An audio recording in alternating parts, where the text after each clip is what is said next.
lidded pot, the lid and then the spout. So the first part, you need a caliper. There we go. Sorry, tighten that thing up, didn't you? That was my bad. No. So the first thing is, get the camera up here. Like up, stand up. Okay, so the first thing you want to do is you want to take your calipers. Now you have to make your lid when the pot's wet, because if it dries out, your lid, you'll make it too small and it won't sit right. But you want to get from right there to right there exactly. Okay. Now, what we do is, that is going to be the width of the, that right there is going to be the width of the rim of my lid. So this is how it's done. Get closer to this.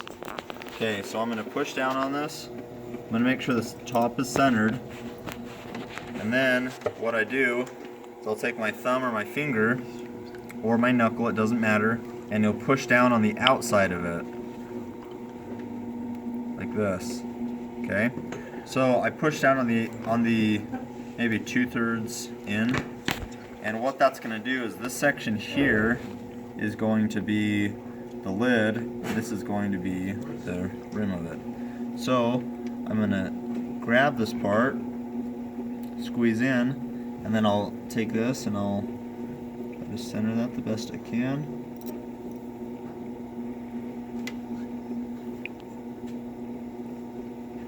I'm going to make this just a ball, make it easy, I'll just make it just a ball.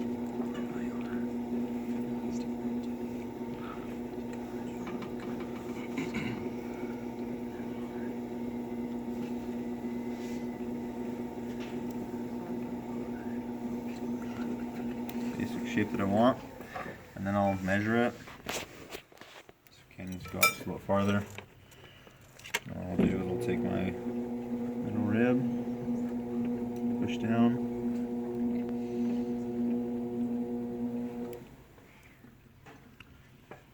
measure it again. Okay, it's about the right size. If it's too big, then you just take a needle and cut it off.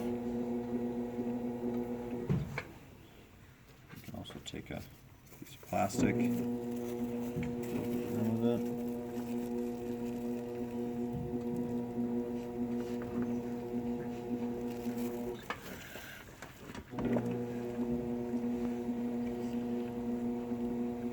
Just let this come down.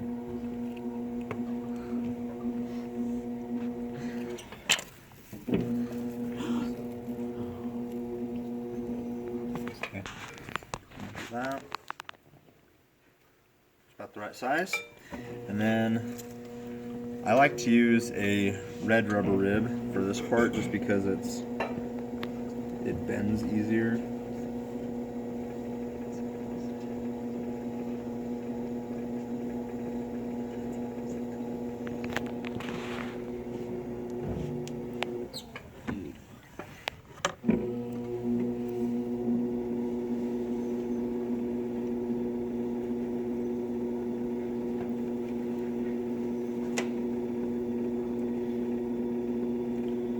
Try to make that as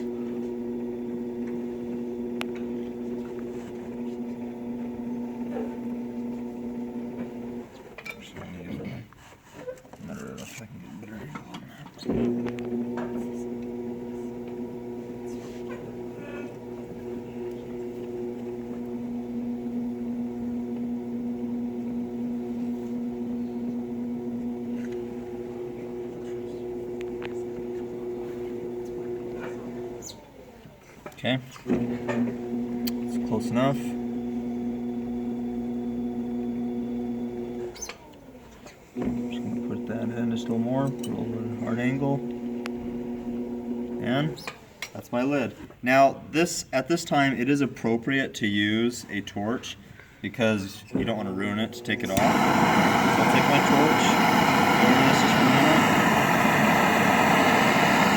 Maybe need 10 seconds at the very most, and then you're done. Okay, then what I'll do is I'll take my spindle tool and I'll cut up on an angle until I get to the center.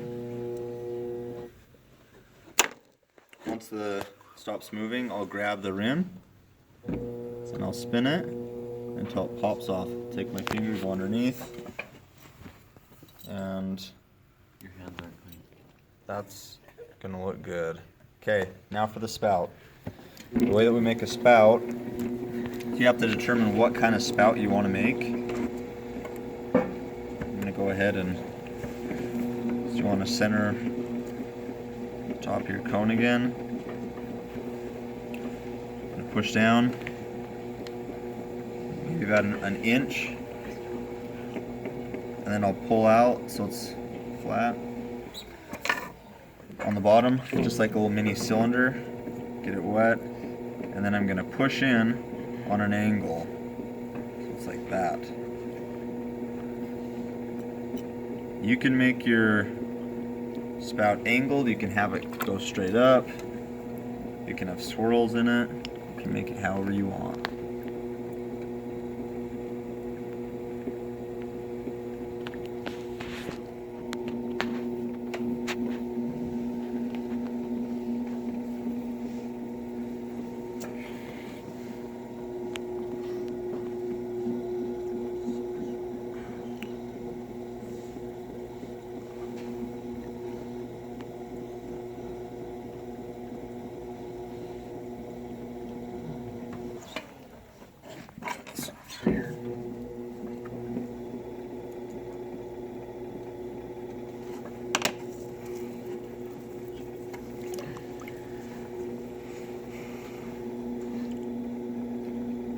Do you guys have any questions for the...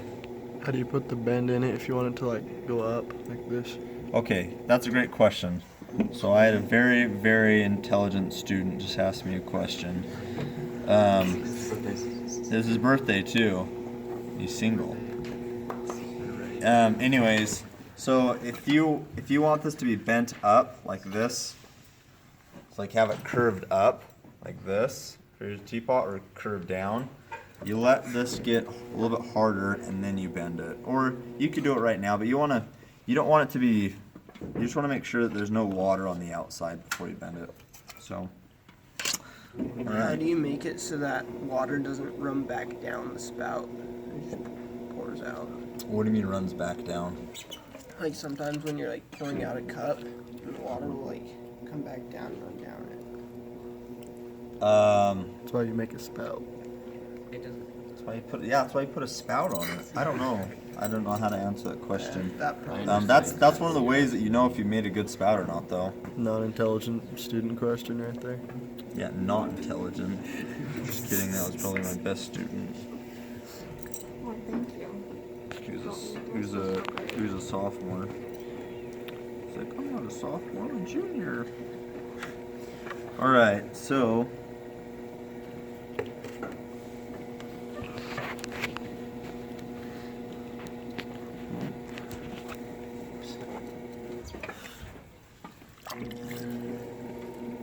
Let's see.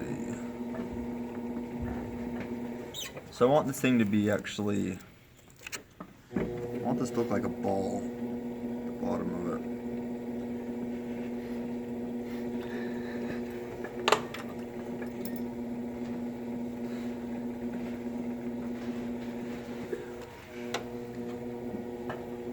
Kind of different than what I normally do with the teapot. Normally I would cut it right there about halfway where that line is, and that's where I'd attach it. I think I want it to be more ball shaped. It's a little different, whatever.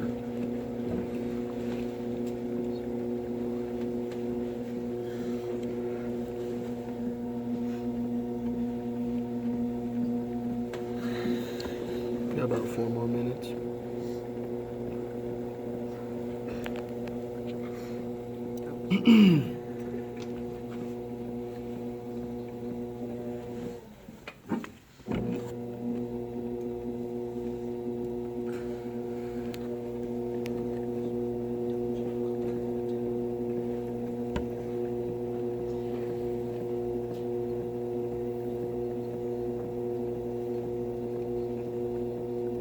Okay, so that's my spout there. Maybe I'll put a little bit of a spinny on that, a little bit of a swirl.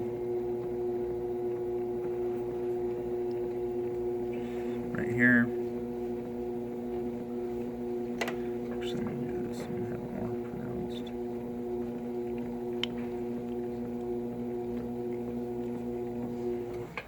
I'll have a little more swirled like that, and then I'll throw a torch on it. Doesn't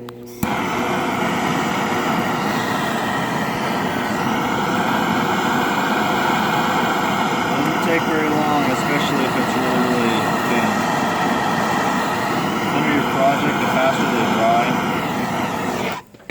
And then scared the lad a little bit. Wow. Okay. So all I'm gonna do now, very, very, very gently, I'm gonna take my needle and apply just a little more pressure.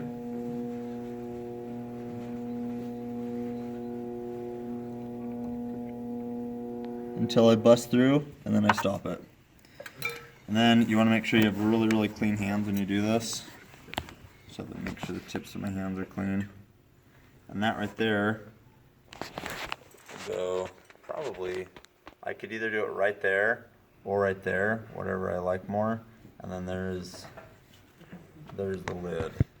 So, and then I'll teach you how to do a handle later. Thanks for watching. Please like and subscribe. Please like and subscribe. That's what my students tell me.